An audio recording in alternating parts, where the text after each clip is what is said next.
So welcome everyone. Welcome to the RDA VP 22nd plenary meeting. I think we can start a few minutes more to see if more people are connecting. Since I do not see many people connected now, so I will leave a few minutes more to people to join the meeting.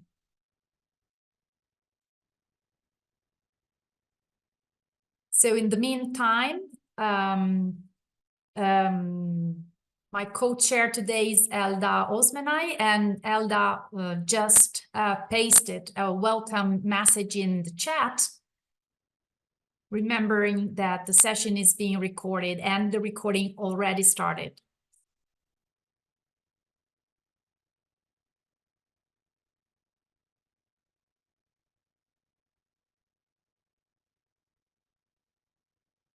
So I'm gonna leave another couple of minutes.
So welcome again to everyone. So while I start the session, I hope more people will come. So the title of this session is Fair for Prosthetics Design and Assessment.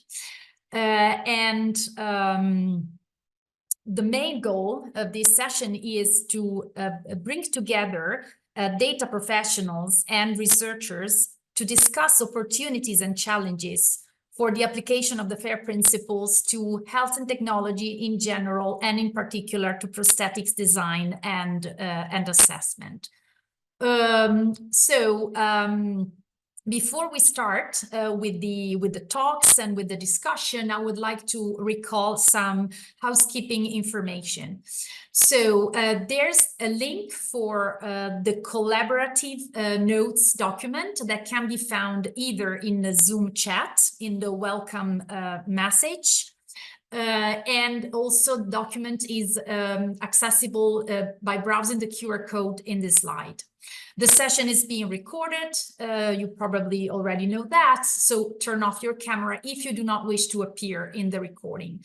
The questions to the speakers can be asked either in the Zoom chat or by using the collaborative notes document, and all questions will be answered at the end of all the talks. And also there's a table in the collaborative notes document where the attendees can sign for attendance. Okay, so let's move on. Can you see the slides, of course, right? I'm advancing. Okay, very good.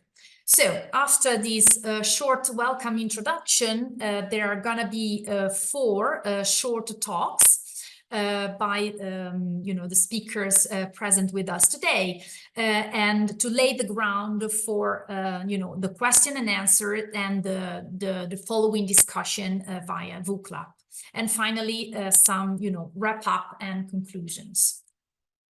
So this session is being organized in the framework of the Skills for EOSC European project. Skills for EOSC is the acronym for Skills for the European Open Science Commons, creating a training ecosystem for open and fair science. And the overall aim of the project is to harmonize and unify the current training landscape into a common and trusted ecosystem in Europe. To achieve this aim, the project is working to set up a network of national competence centers to bring into contact European researchers also with new professional figures for scientific data management, usually called, or sometimes called, data stewards. So if you want to know something more about all the activities within the project, I invite you to browse this QR code and have a look at the website of the project. And within the project, there is one work package that is dedicated to support professional communities, professional networks, as environments, places to discuss, co-create, exchange best practices and solutions for open science and research data management in general, to bring into contact data professionals and researchers. Okay, so the communities are a place where lifelong learning takes place. Okay. And the task 6.3 is dedicated to foster the creation of new professional networks, and in particular in specific domains of research, the so-called thematic networks, to support and engage the researchers to stimulate the uptake of fair practices. There is a subtask that is dedicated to health and technology, and so within this subtask, we talked with researchers and technicians at our institution at IIT. Oh, I forgot to introduce myself, sorry, actually. So my name is Valentina Pasquale and I work at the Italian Institute of Technology in Italy.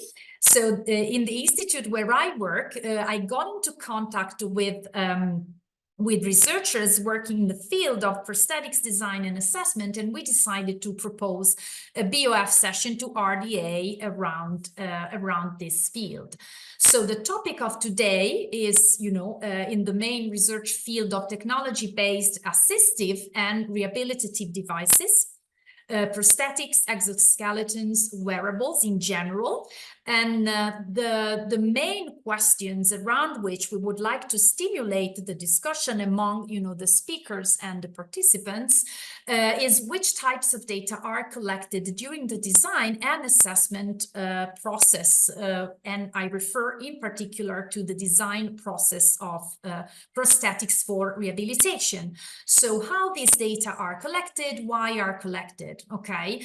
And the aim is to foster to stimulate a discussion and to foster the creation and uptake of practices and standards for data sharing and reuse in this field, and explore also the possibility to propose an interest group to RDA, of course, depending on participation. So I'm gonna leave the stage now to my colleague Elda. Thank you, Valentina. Elda, please briefly introduce yourself, yes. Not following my example. And I leave the stage to you to introduce the speakers and start with the presentations. Thank you. Thank you. Thank you very much. So hello, everyone, and thank you for joining. My name is Elda Osmanay. I'm a data steward at IIT, and I'm involved in the Skills for EOSC project in the work package 6 dealing with community management engagement. So let's start with the first talk of this session.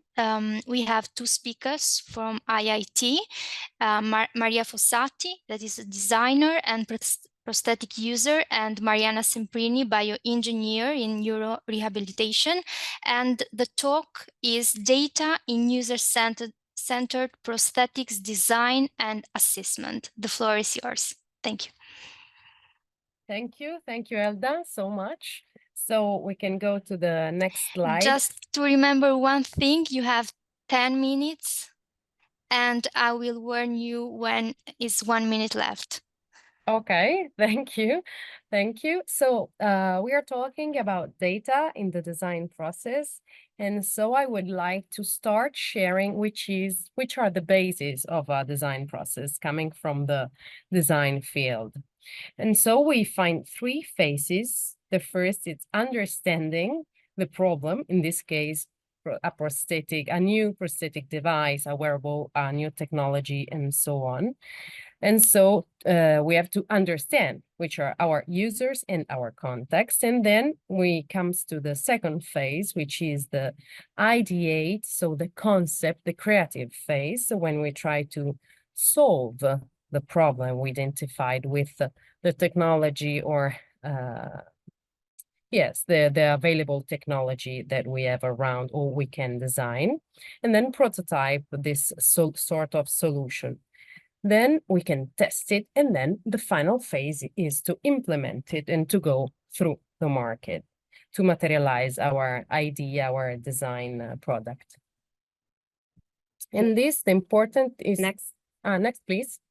The important about this work is the one before, is that the process is a recursive process. So we have really to think it has all in these steps. We can collect, find new data, find new elements, observe things, and then comes back to the first phase and feed our process in this circle processing.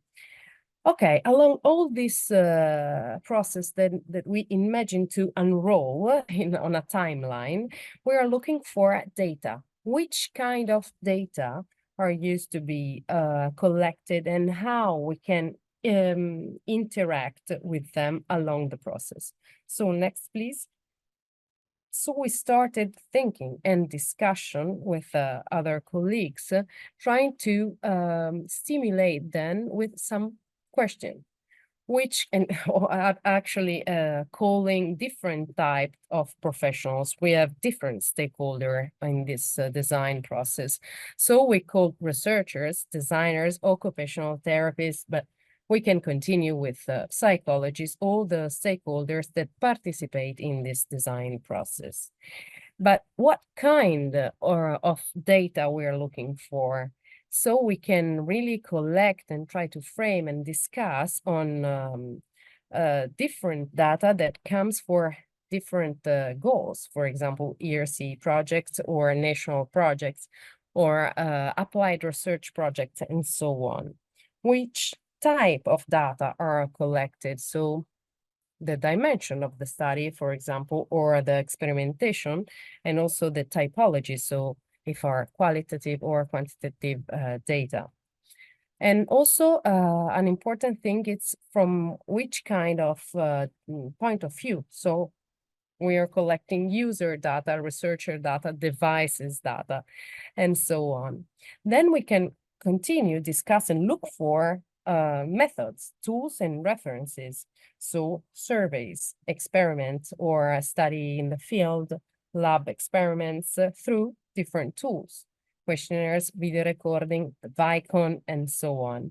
And also we are looking for to collect and frame, for sure, references. So really important papers, reports, their deliverables, and so on. At the end of our discussion, we will also question ourselves and our researchers about which are the main issues in the data reuse or in the data sharing. So are really all these kind of data shareable and reusable in this idea of recursive process? Next, please. So at first we try to frame on this timeline, on this unroll design process, all the points that in our opinion could really highlight data collection. So we can find at first, the first phase, analysis about the context, about the user, and then how this user needs becomes design guidelines and requirements. how they can face the state of the art of technology or new technology, how they can be prototyped and then tested. So we find all the data for user testing and all the data in device testing. And then at the end, we find also impact studies when we are on the market in the field.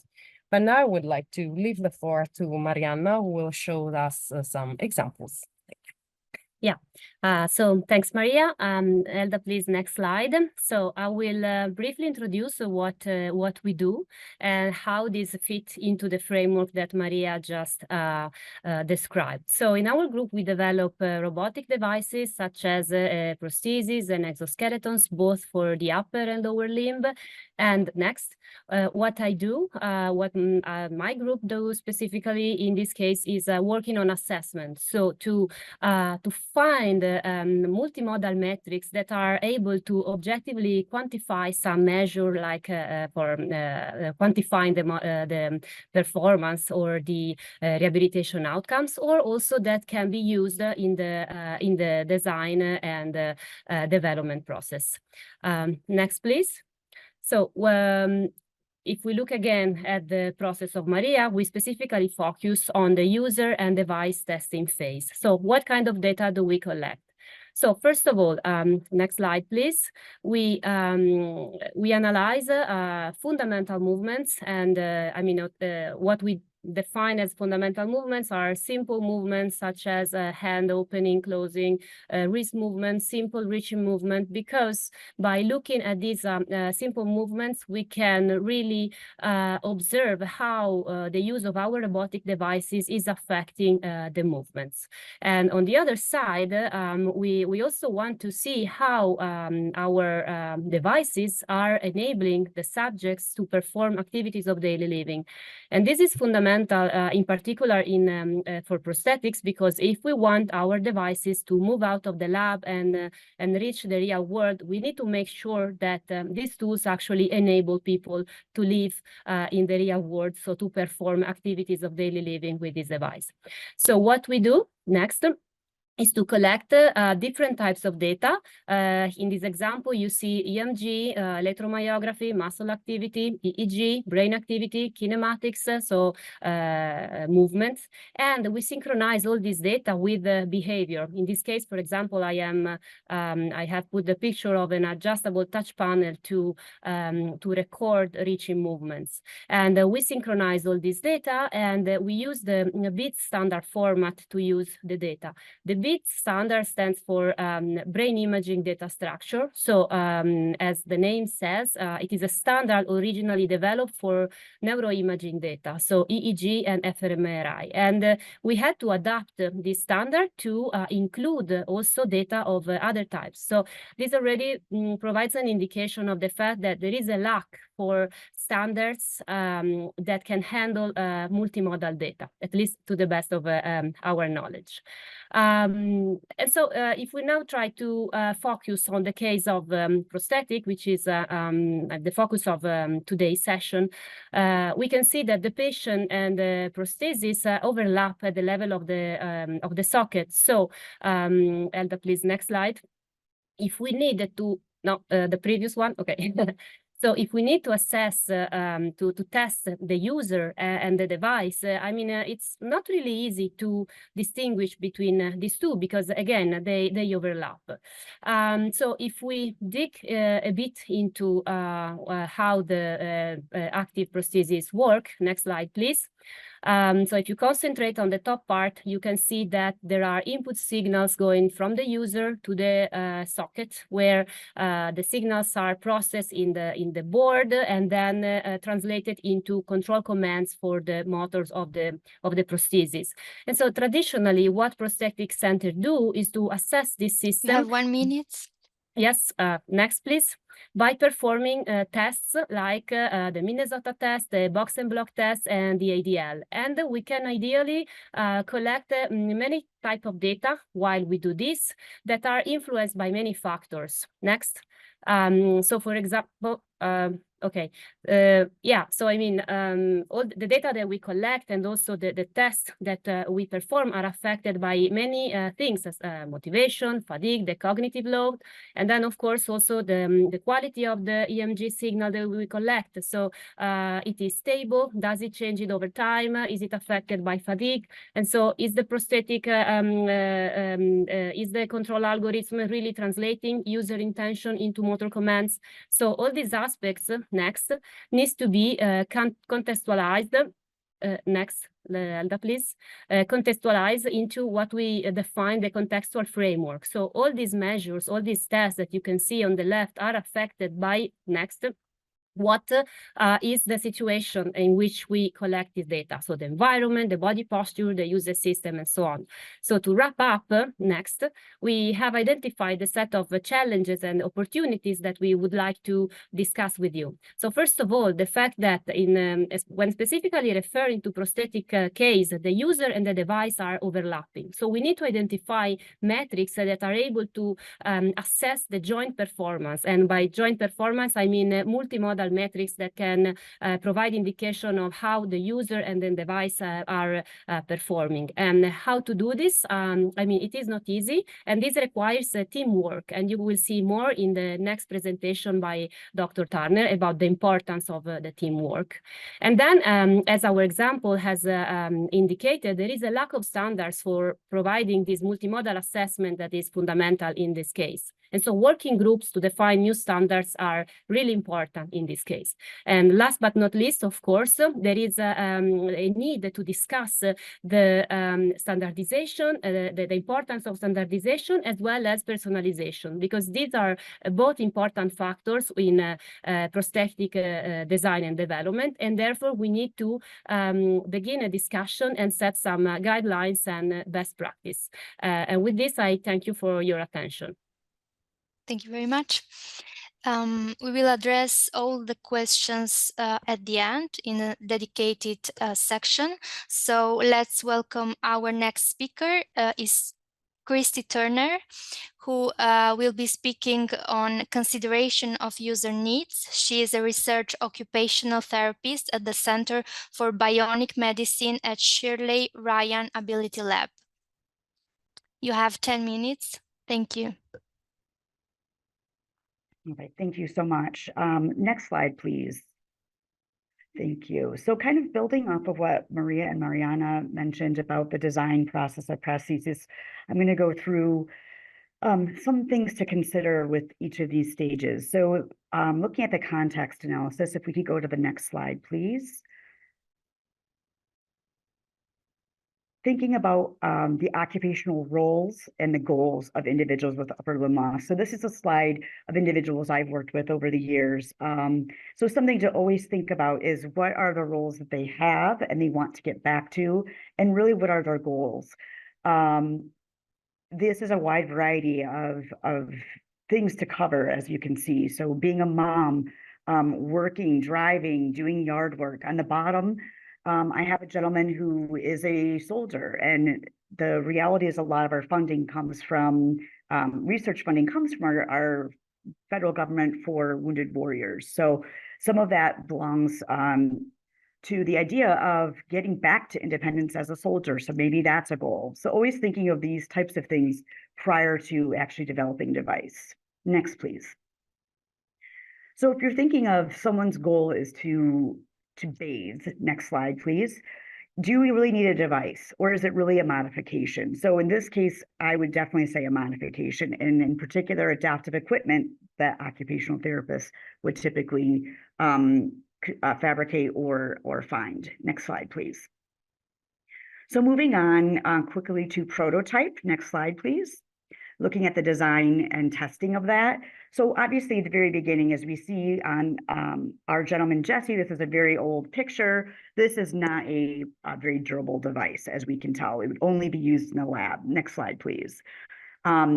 These devices, although they look more durable, still lots of durability testing was done, making sure it could handle weight, do basic functional tasks. Next slide. So then moving on to functional tasks, and this is where I come in the very beginning as well, as making sure we can actually do different tasks with that prosthesis. The whole goal and point of this is to do as much of this before the person comes with limb loss to your lab to work, so you can avoid this. Next slide, please. Lots of downtime. So we want to try to prevent or minimize this as well. Next slide, please. Other things to think about, even when developing device and even who you choose to come in to use your device, is that technology tolerance. If someone's a flip phone user and we're trying to ship them to an iPhone, how able are they going to be to control a more sophisticated device? So body powered versus myoelectric. Next slide, please. So these are videos. We can click on both of them if you'd like. The top one just shows our gentleman that has very good control. And for some reason, we do have some sound there, but he has great control. So when you see this, you think, oh, he should be very functional, might be great. Well, let's go to the next slide. Perhaps though, during testing, or the next video, thank you. Perhaps they're not as able to control as we think. All of a sudden unable to operate the opposite motion. So it has to completely spin around. So we'll go to the next slide, please. Whoops. Next slide, please. Thank you. Then thinking of functionality. So this is obviously a prototype device that's meant to only be in the lab, but how functional is this? So I beg to differ that this isn't exactly the most functional device if someone has to pull the shirt over to accommodate that length. Next slide, please.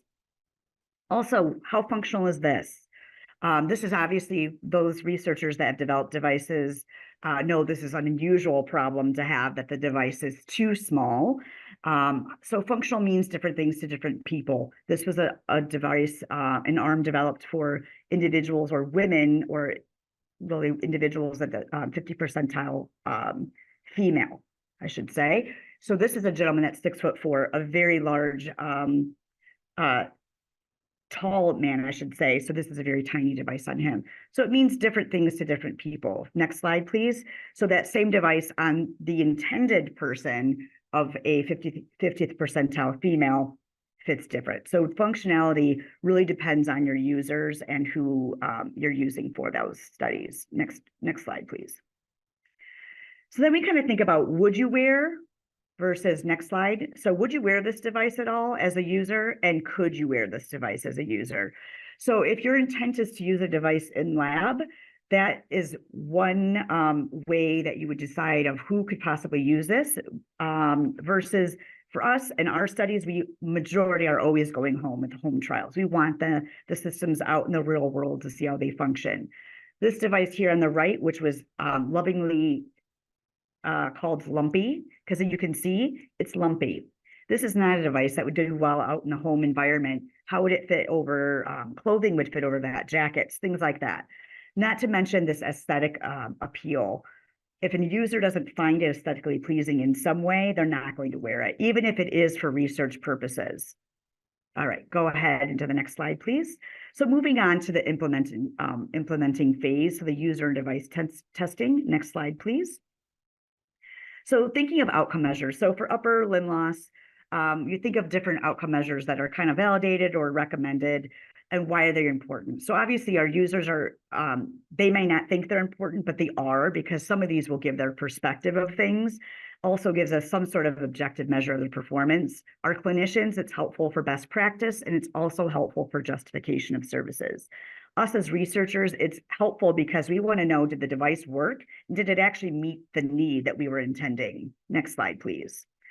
So something you think about for outcome measures for upper limb, there's a lot of limitations and there's some definite considerations. So some of these measures are really only intended for pediatric or adult populations, have to be administered by certain professions such as occupational therapists, require specialized equipment or training. And none of these are predictive of prosthetic use. Go ahead to the next slide, please. Other considerations to think of is quality of life and qualitative studies or outcome measures. They don't necessarily reflect their the patient's status related to the use of a prosthesis. Satisfaction measures, they may not correspond to control or the wear. They measure a psychosocial construct. And then the opposite is true. So good control doesn't mean they have good quality of life. Even though we may see someone that looks like a really great user, they may not feel they have much use for the device at home. So that's not necessarily good quality of life. And again, in that opposite way, that they may have great quality of life, but from our interpretation, maybe not the best control. And these measures may not show great outcomes or great performance, but they may view quality of life as good. Next slide, please. So thinking about when you're getting started to decide what you want to measure is kind of formulating your question first. You want to look to see what measures are in that area of your application. So if you're in research or if you're in clinical, those measures will be different. Upper limb loss individuals, with research clinical, you need a team. Biased, of course, as an occupational therapist, but I always would consider occupational therapists for that team approach. That's important to have for this population in particular. Next question, please.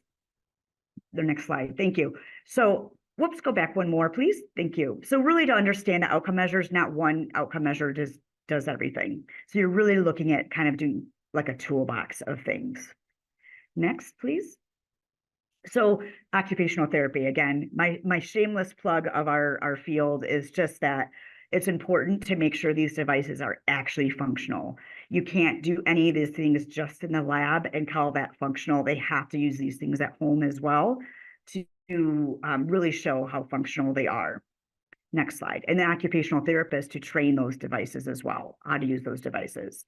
So some of the devices or outcome measures, I should say, that we use in our lab are here listed. I didn't want to go through and spend a lot of time on these because that's a whole nother talk on itself.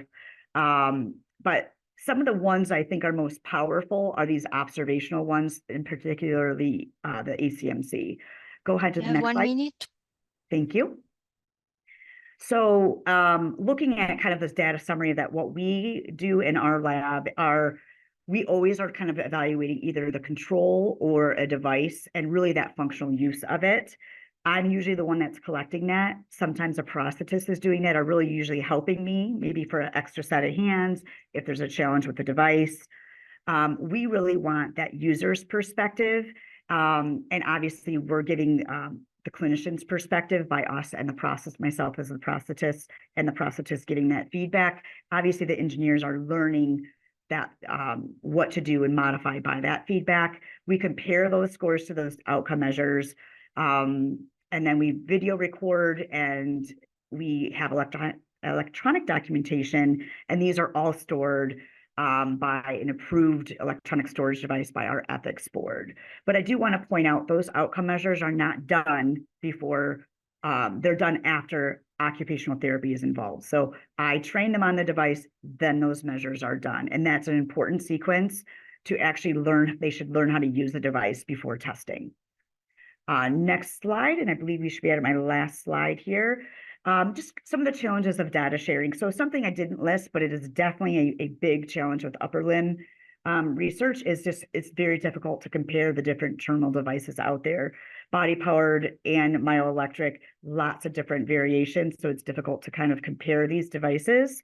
Also, different ethical boards, you really just can't share data often. There's a lot of different avenues or red tape, if you should say, to get through to be able to share this. Some of our observational measures, like I mentioned, the ACMC, that one is very much, it has to be videotaped. This is a challenge as I'm actually working with other groups around the world to share these different things and compare. We actually have to, some of our ways to combat that is having like a data usage agreement for this. So there's ways possibly to get around, but there are some challenges there. Another challenge that we run into is kind of everyone's doing different outcomes and they're not always using them in quote the standardized way or the ways that we have found to be standardized for this this level of amputation or upper limb amputation, I should say. And I think that is it for me. I apologize for the swift run through. These are just some references and some of the outcome measures. that we use, and some different guidelines and things for upper limb loss as well. Thank you so much. Thank you very much, Christy. Let's go on with the next talk, user-centered design in prosthetics technology development. The speaker is Adam Spears from Imperial College London. He is a lecturer in robotics and machine learning in the Department of Electrical and Electronic Engineering.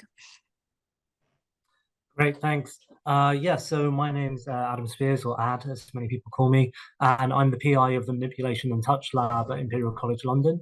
Next slide, please. So my lab focuses on a number of topics to do with manipulation and haptics, the sense of touch.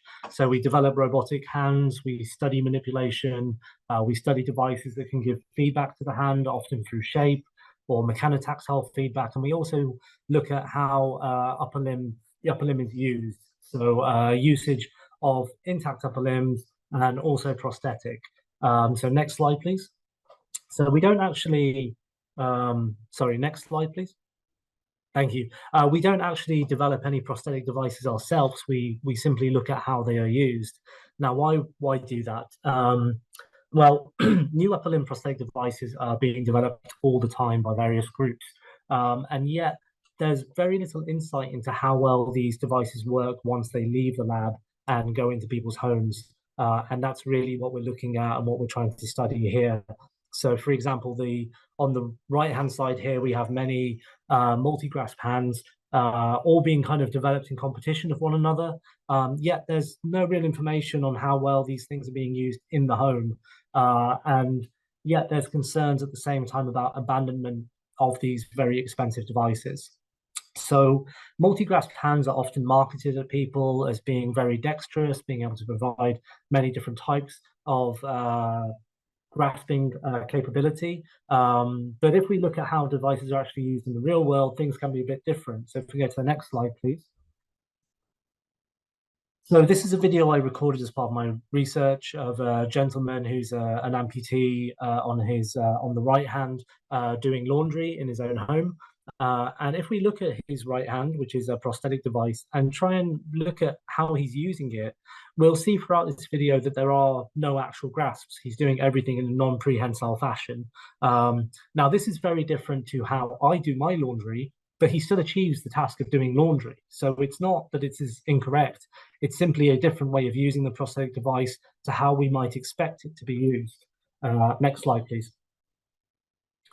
Now, the actual usage of prosthetic devices can vary sometimes from what we expect them to be used as. This is an article, the headline of an article by a journalist called Britt Young, who has a very advanced multi-grasp myoelectric prosthetic device and hates it.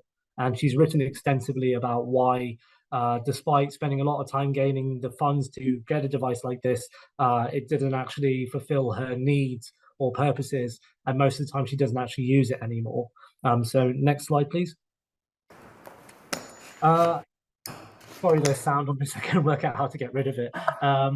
So the evaluation of upper limb prosthetics, as we've heard from previous speakers, is often done via standardized outcome measures, which are very useful and are conducted in a clinical environment. And these give a good idea of how people use prosthetics in these scenarios, but they may not represent daily prosthetics usage once we get into the home. So next slide, please. So, for example, the tasks in the SHAP test, which I just showed the video of here, are short and distinct. There's no real transition from one task to another. There's very little room for improvisation between task transitions, and users may be forced into a natural behavior. So if we say, pick up the cup of coffee with your prosthetic device, in actuality, if that user is a unilateral amputee, they may never pick up a cup of coffee with a prosthetic device. And this is something that our participants in our studies have kind of told us that they found unnatural about these things. Other ways of evaluating prosthetic usage has been through surveys, but these are known to be quite unreliable.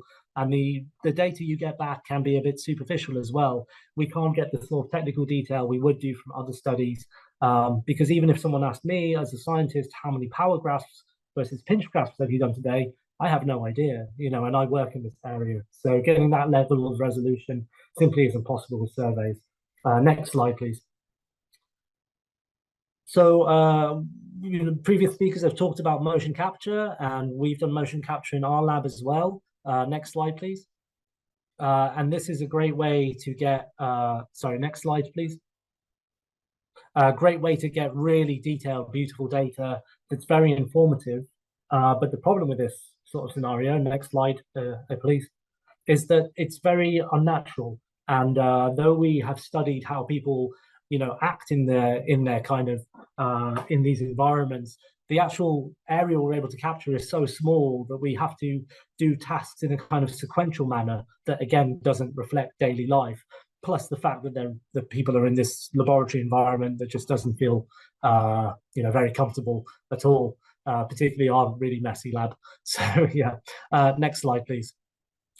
So the work that I've done in the past and that we're continuing to do in my new lab now is basically taking what we call an in the wild study approach of recording first-person video of intact and prosthetic limb use using simply GoPro cameras mounted to the person's head facing downwards. We modify the cameras ever so slightly to extend their battery life so we can record for a little bit longer. Next slide, please.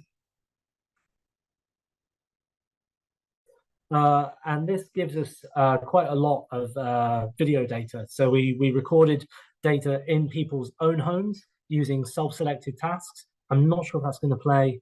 I had some issues uploading it.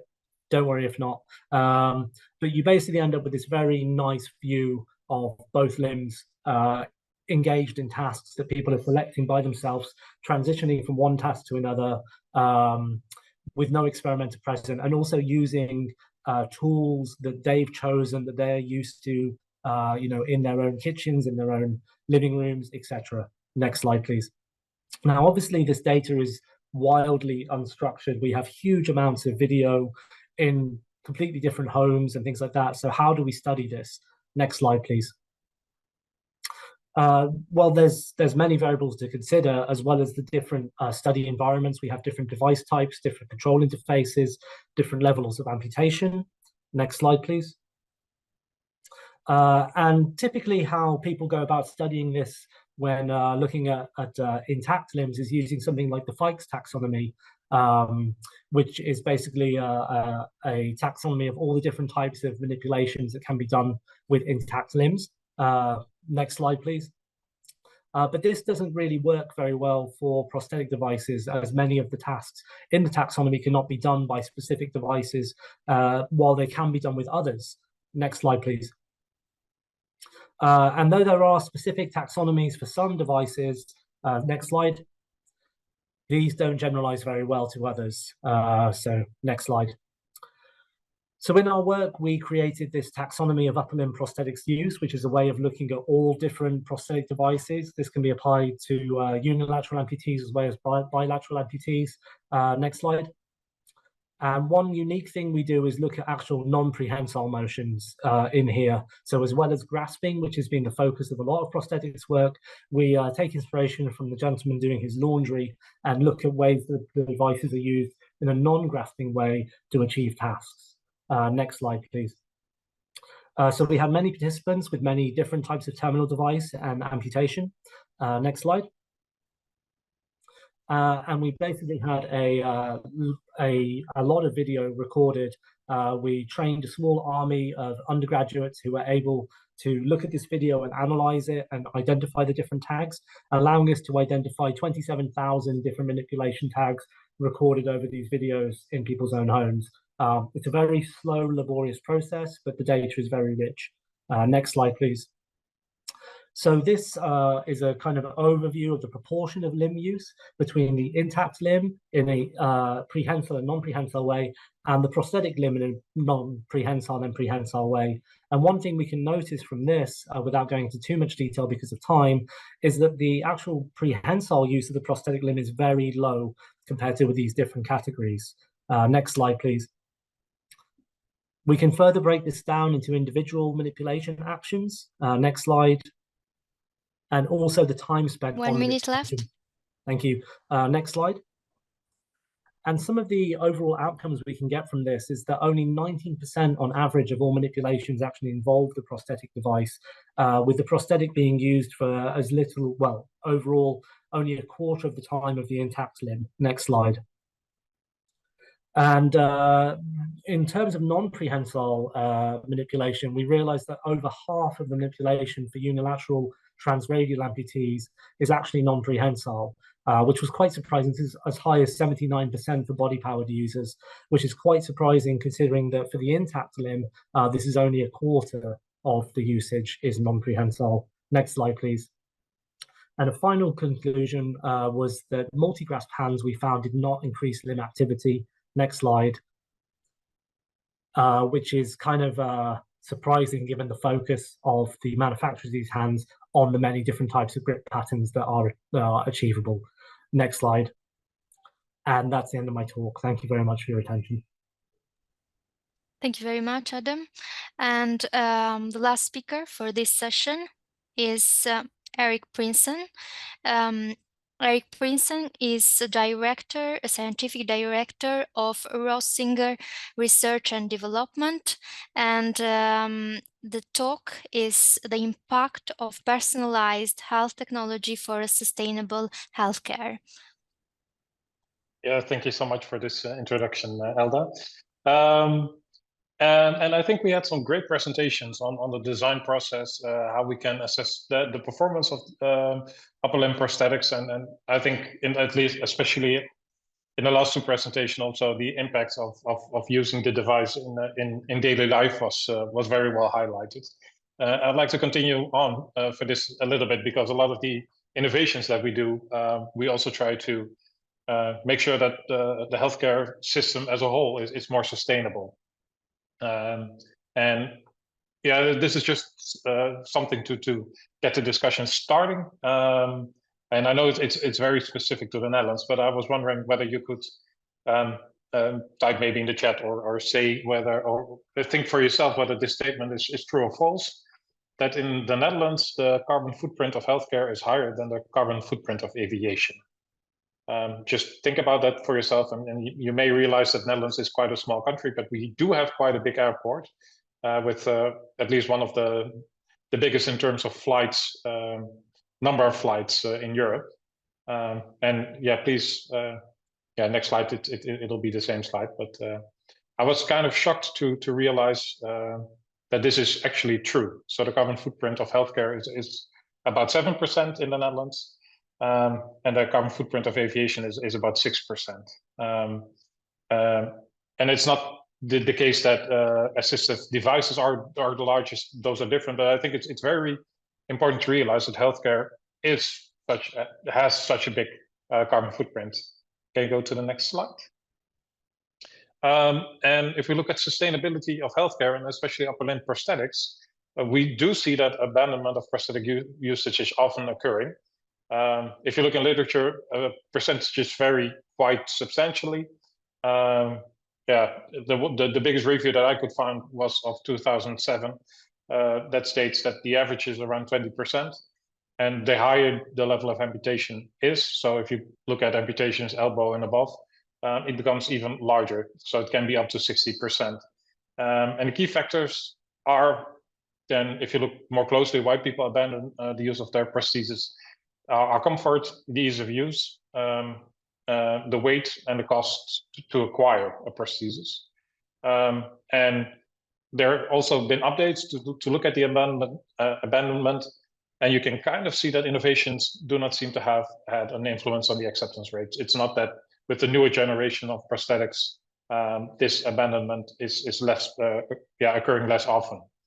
And in terms of sustainability, this is of course a problem because quite a lot of resources went into the production of the prosthesis, and often it also requires a patient going to a workshop quite often, and which also increases the carbon footprint of this. Next slide, please.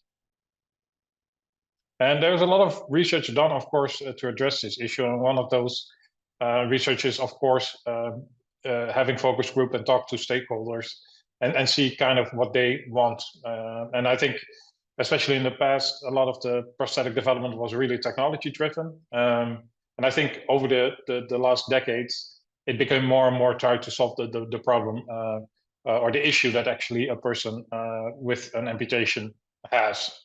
So And I think this is very important to really talk to the end user. And I think also in the last presentation, it was very nicely shown how a prosthetic hand is used in daily life. And it may be quite different from what you would think from a more technology perspective. Next slide. So yeah, that's what I think is really important, is to co-create with the users, and especially patients or individuals with an amputation. They are the experts, they live with their condition. And I think, yeah, trying to rely on nothing about me without me is very important in this context. So do not develop something without people are actually involved. And of course, also talk to healthcare professionals and medical experts and experts in providing care in their specific context. And we really believe that co-creation is a tool to understand the context, processes, needs, and values of end users and other stakeholders. And healthcare is a collaborative endeavor. Like there's always the patient involved and the physician. And we really believe that also the development of health technology should be done in a similar way. Next slide, please. But the topic of this Birth of a Feather session is, of course, fair. Is the data that we gather also adhering to the principles of fair? And if you look at these users and system requirements I was talking about in the previous slides, these are often published, so you could find information on this. But the data can only be accessed on a very high level. So typically it's quite broad statements. The data often comes with sufficient other details to make them interoperable. But what I really want to focus on in the next part of this presentation, because the data is very often very context specific, and this may cause issues with the reusability. There are differences in the healthcare systems. Yeah, the use case may be different from country to country. So it's really difficult to have data that's really reusable if the context is not known. Next slide, please. So what I really would like to highlight, and it's something we've been doing more and more, is really to look at the patient journey and also describe and present the patient journey. And what a patient journey typically is it gives you an overview of how a patient goes through all the different steps within the healthcare system. And this is an example from a European project that focuses on patients with COPD, so not with an upper or an arm upper extremity amputation. So this really shows, okay, a person has symptoms, then goes in the Netherlands to a general practitioner, may visit a pulmonologist, and there are different aspects occurring in the journey of the patient through healthcare. And this is for us a great tool to identify all the relevant stakeholders. Because if you map this out, you probably realize that a lot more stakeholders are involved than you initially thought. And describing this really builds context and really helps you understand the specific use case of a technology or of a healthcare process. Next slide, please. And then you can use this patient journey also as you can build that up and into a service model. And this is really a little bit bigger. So here all stakeholders are again described, but here you also describe how they get into contact with a certain product or a certain healthcare process. So it's a bit more broader than only the patient, the journey that a patient does, because it may also be that, for instance, an orthopedic workshop has contact with a health insurance company that's not directly linked to a route that the patient does, but that's also part of the service model. So having this service model clearly in mind, and also describing that and publishing that really helps in make understanding better the specific use case. Again, next slide, please. So once that's done, and that in the final part of this presentation, I really want to focus also on the societal impact. So you have this well described, you have a technology developed, and now you also want to understand, and I think in the previous presentations, it was greatly shown the importance of looking at an individual level.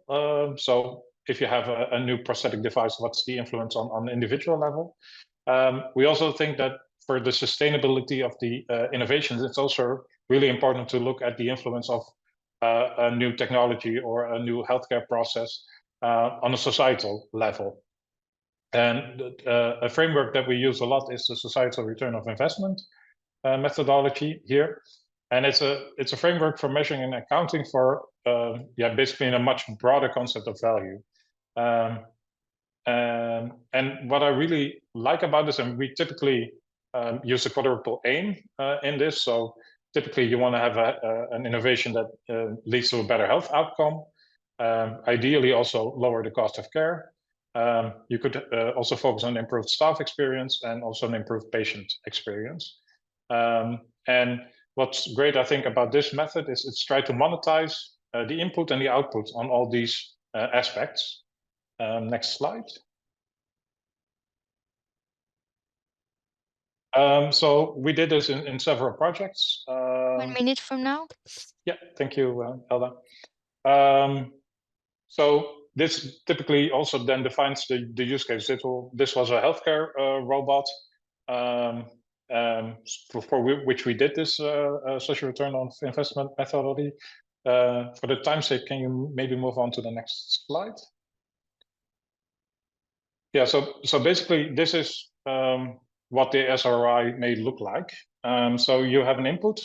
So in this case, there were two important stakeholders. You had the user of the personal robot, and you had the healthcare organization. So you look at the input that the healthcare organization really has to do to be able to use the technology. For instance, learning how to interact with the social robot, preparing, escorting the social robot to patients, and these kind of things. You can put a monetary value on that. And also the users have to invest some time to be able to understand and use Pepper. So you can also monetize that time. And then, so the input was about 200,000 euros to be able to use this social robot. And then you can also look at the output.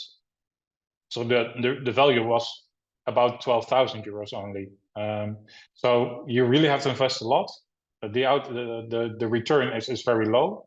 Reflected in a very low SRI ratio. Ideally, this is a 1 and higher. So this just means that it's really not a sustainable technology or new healthcare process, because you really have to invest so much and the return is so low. Next slide. Yeah, so that's what I wanted to share. So also look at it in a slightly larger aspect, and I'd like to thank you for your attention.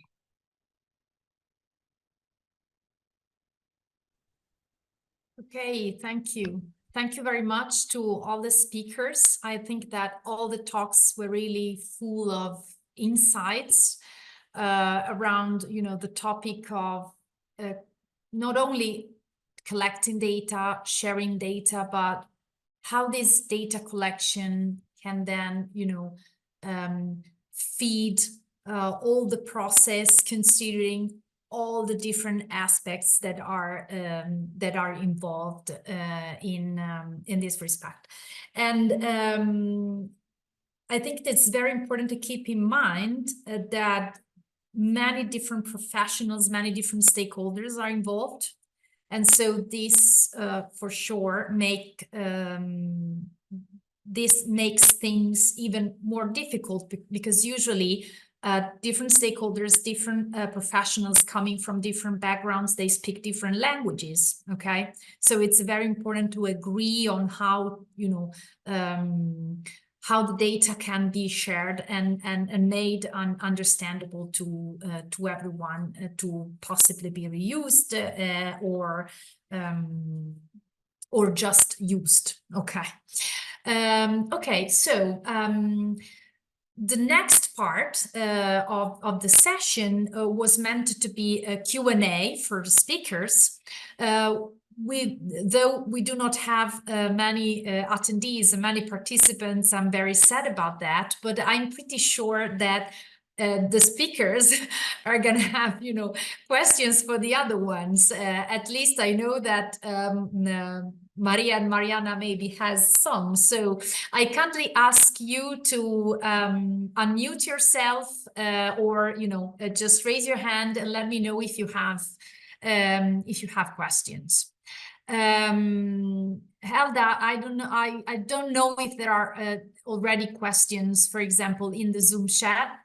I don't think so. There was a question, but it was From the- more, yes, it Okay. was for the slides. So we will share the slides after the Yeah, meeting. okay. And yes, we will put the link of all the slides in the collaborative notes later on. I pasted here questions from notes. So I don't know if Maria and Mariana want to speak, or we can read the question. Yeah, as you want. I mean, this question was for Dr. Turner. So you mentioned the importance of psychosocial evaluation. So could you mention some examples on how we can do it, and especially how it is relevant, the experience of the person performing the assessment in this case? Good question. So to kind of evaluate roles and goals of that, what the user has, there's a couple of measures that we use, particularly in occupational therapy. One is the Canadian Occupational Performance Measure, which really OTs use this. So it's something they would be able to use, and it's a way that they can identify goals. The user can pick different categories and kind of identify. But another way that is somewhat simpler and can really be used by everybody is something called the patient-specific patient-specific functional scale. I had to think about the acronym. And what that does is it is essentially, it's asking them to pick 3 activities that are difficult for them to do, and things they want to be able to do better. So for example, they may say dressing, but what you would want to do is really be fine tuning that. What part of dressing? Is it the buttons? Is it the fat, is it the zippers, whatever. So basically you could say it could be something such as, being able to zip my jackets. That could be one of their goals they really want to be able to do. Then what it does is it gives a scale of 0 to 10. 0 is like unable, and 10 means like it's perfect for them, but they can kind of rate a number where like how difficult is it for them right now. So they rate how difficult that is. They are able to go home, use the device. Obviously teaching them how to use the device is essential, but this is maybe something you'd work on in therapy or work on how to learn how to do. Then to kind of follow up, they can rate again that task. Where are they now? So without the device, they were maybe unable to do it, so they were a 0. Then with the device, they rated at 7, 8, whatever it might be. For us in therapy, clinical significance makes a difference. So with that, it's like I think it's a 3-point difference has to be shown to make that clinically significant. So that's something that I mentioned to our prosthetists, our prosthetic schools, our OTs. We talk about that's a great way to just quickly find out like what's important to them, how difficult is it for them, and then did your device target that need? So that's one example. Thank you. Thank you very much. You're welcome.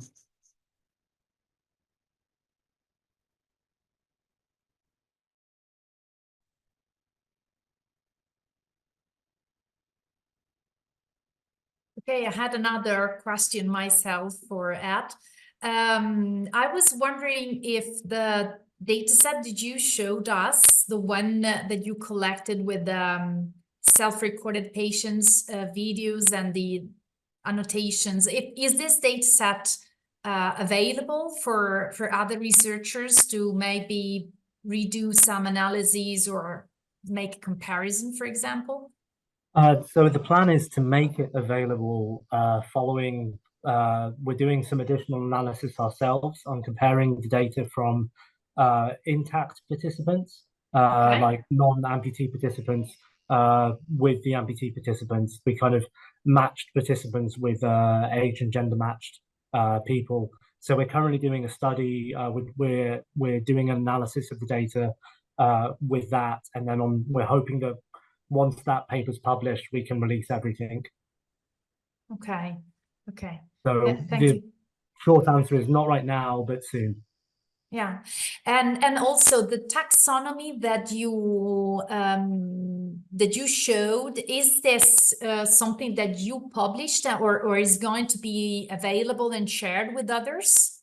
Or Yes, is it already? Yes, that's in a paper. The paper Okay. that includes the results. I can post a link to the paper in the chat. Okay, because I think that this is really an important effort to, you know, establish a shared vocabulary. The thing that I was, you know, that was saying earlier. Okay, because in order to make the data as much reusable as it can be, for sure, they need to refer to standard vocabularies or, you know, standard taxonomies that can be applied by in the community, okay, in the community of reference. Yeah. No, so I'll post a link where you can get the paper and see the taxonomy in more detail. Yeah. Okay. Valentina, could I add something? Yeah, sure. To add also that I really find really interesting the last question you did. So is it correct to focus on grasping? It's related also to the grasping taxonomy. I think that it's really necessary to start to collect data also on the context. Since prosthetic users really use in a non-prehensile way their prosthetics, it really becomes important. Where is their body? We tried also to summarize in the scheme we shown before all the elements that has to be involved in this analysis, which is the body postures, the object, the position, the movement, the workspace you have, and so on. There are many elements that could be measured, but that usually are not mentioned in these grasping studies. So I find it really, really interesting, this point of view. Yeah, I mean, I agree. I think there's many factors involved in manipulation and manipulating various objects or performing various tasks that really aren't considered when with the kind of traditional view of prosthetics, that grasping is the kind of the be all and end all of everything. So I think that as soon as we start collecting data and watching these videos in detail, we realized that the manipulation was a lot more complex. I think we anticipated it was going to be complex, but I think it was realizing that we really need to put a lot of effort into making sure we represented the non-prehensile motion well.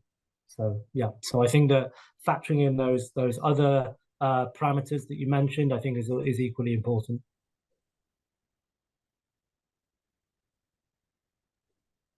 Could I ask a question to add as well? I loved that you also had folks with GoPros. We've had other studies that use GoPros for that.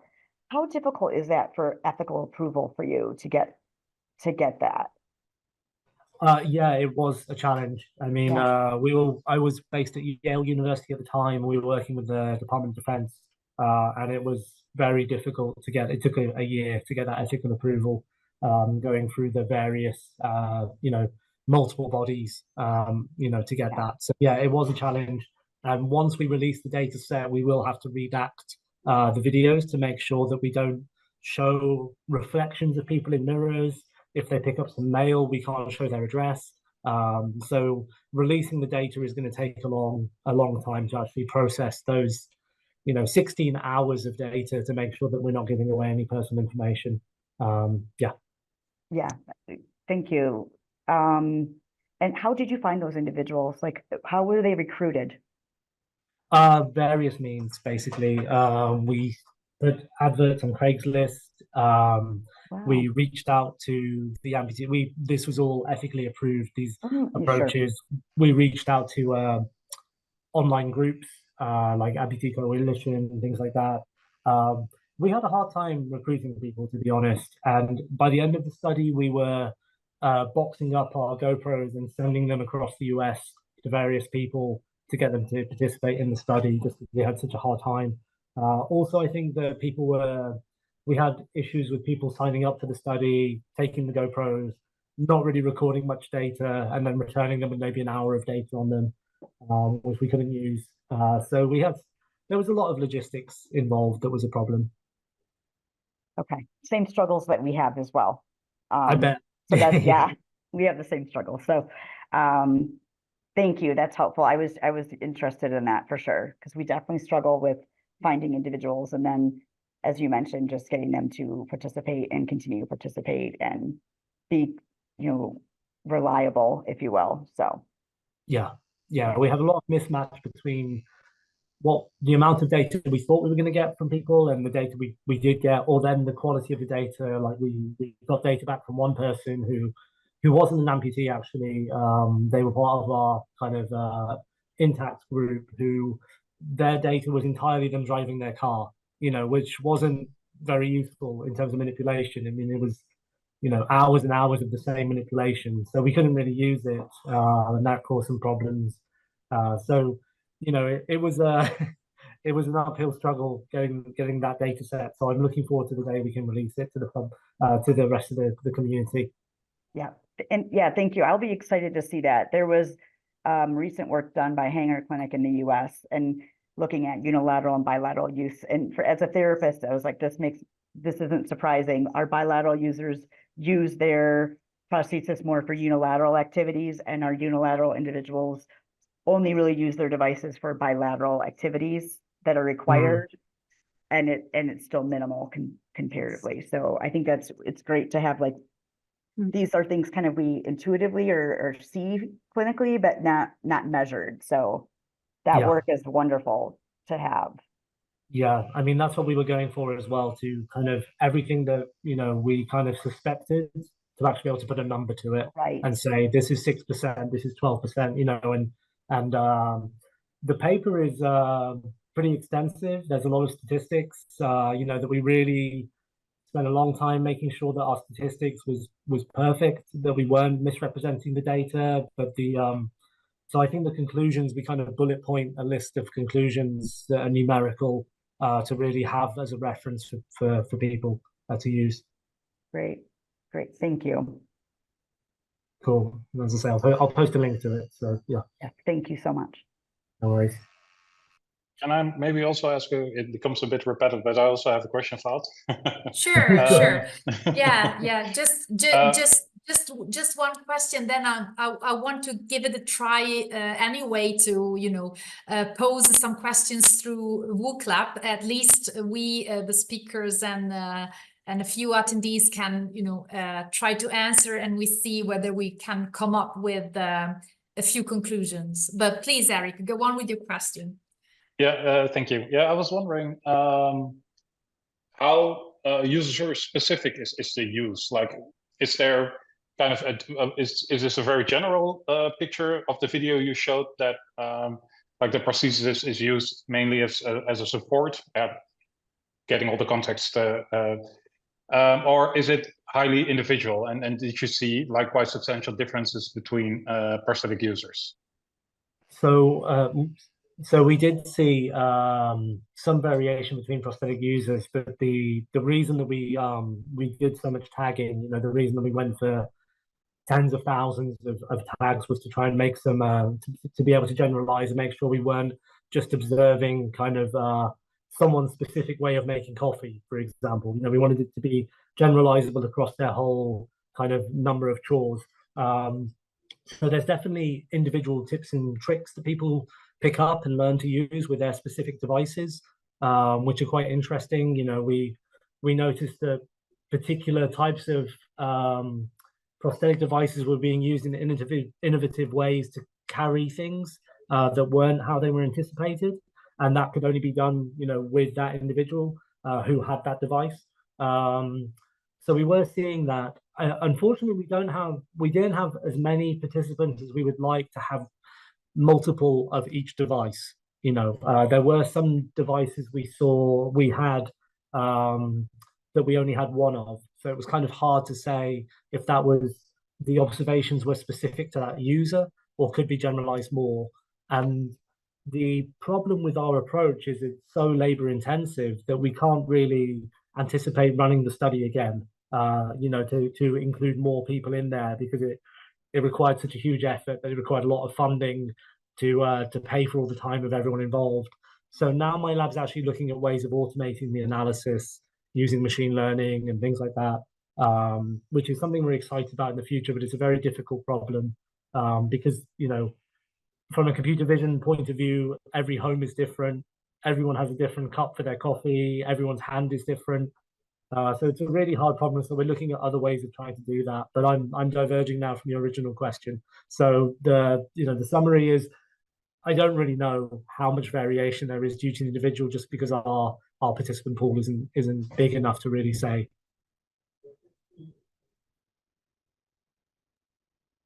Okay, so Valentina, sorry. Thank you.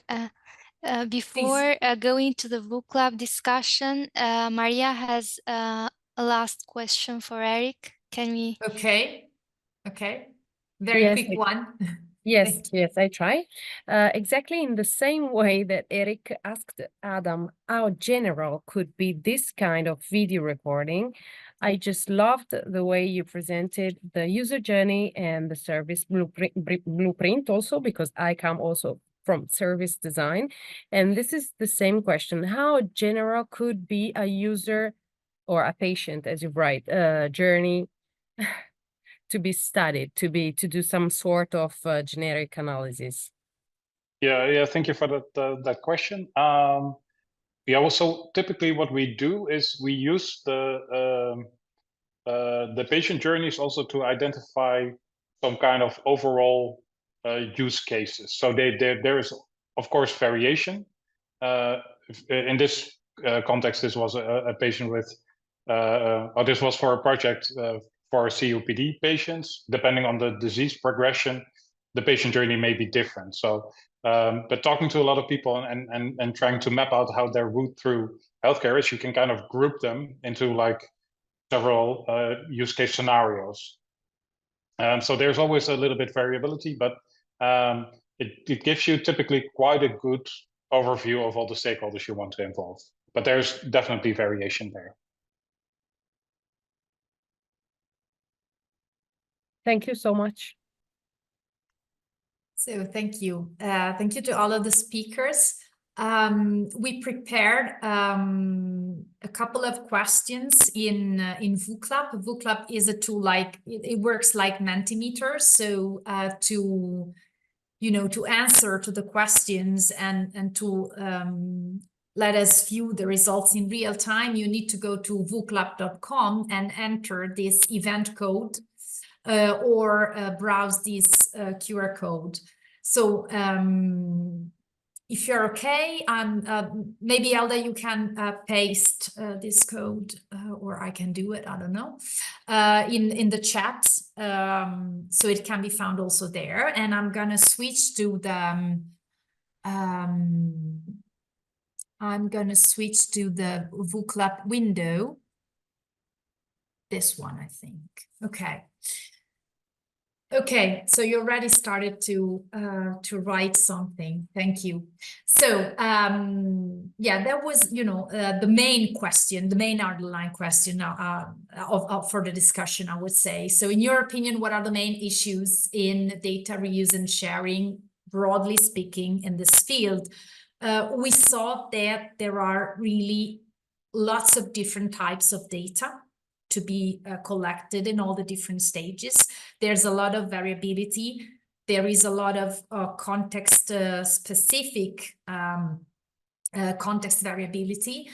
And I think that privacy and ethical issues are, of course, a big issue to consider. I can't say this is an issue. It's part of the problem. Okay, it's a factor to consider. Okay, and in some cases, depending also on the place where the data are collected and they're shared, there can be also big differences depending on the legislation that needs to be applied, of course. while we were talking, I was also thinking that the problem of having small sample sizes could be in some way overcome by the fact that if in the community there could be higher adoption of standard procedures or standard protocols or standard ways of representing data and sharing data, different data sets could be more easily combined than increasing the sample size, in the sense that different data sets that have been acquired in different laboratories, for example, that they can be combined in the end and be analyzed together, partly overcoming the problem of the sample size.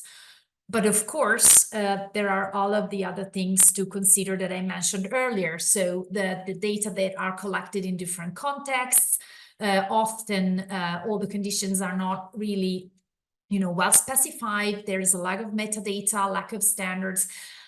I think that all of these issues and difficulties are the same in many different research fields, not only in this specific field or use case, okay?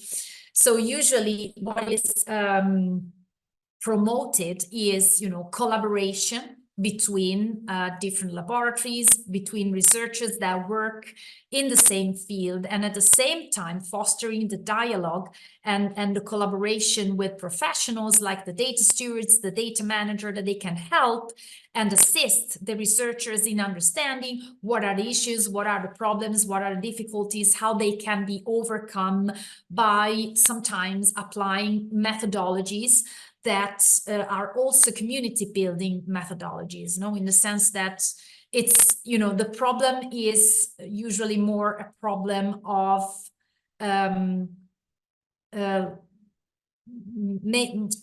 finding the right conditions for people to be able to communicate and to work all together to find common solutions and standardized solutions for all of these problems, okay? But I think that what you wrote nicely summarizes, the main issues, and it is already a great overview. Okay, so I'm gonna go to the next question. I don't know if it's, worth spending a lot of time on this. So if you know any other initiative, interest groups, working groups, or European projects, or US projects that are relevant for this topic, because I think that we are not probably the first ones, of course, trying, to propose or to pose those questions to researchers in this field. So please, if you know any other relevant initiative we can look at, we can maybe find a way to converge, because of course convergence is a great issue. It's a big issue. Okay, no, let's do it. I think it's a very positive attitude.